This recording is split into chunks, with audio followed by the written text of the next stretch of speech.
Hello, what's up? Good morning, everybody. My name is Nathan Gray. We're live here in Tulsa, Oklahoma. Today is Wednesday, May 10th, and you're watching 3 Points. First off, let's get right into it. Yesterday, in Washington, D.C., Donald Trump fired the director of the FBI, James Comey. Trump cited the reason for Comey's dismissal as being the mishandling of the case of Secretary Hillary Clinton's emails. However, experts believe the real reason has more to do with Comey being the top official leading the investigation into Trump's collusion with the Russian government to help him win the presidential election. Mr. Comey learned of this firing as he was addressing an audience in LA and thought it was a prank. He was 3 years into a 10-year term and only the second FBI director to ever be fired. Bill Clinton fired William Sessions in 1993.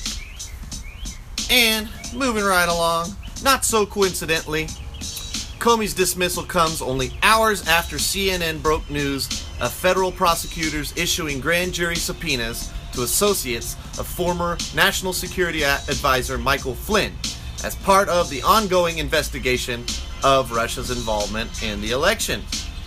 Although the subpoenas were actually issued in recent weeks by the U.S. Attorney's Office in Virginia, we all know that Trump gets his news second and third hand from mainstream media news or from social media.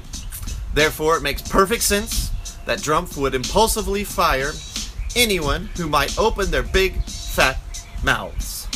Flynn was forced to resign as Trump's national security advisor in February after he failed to disclose the nature of previous phone conversations with Russian ambassador Sergei Kislyak.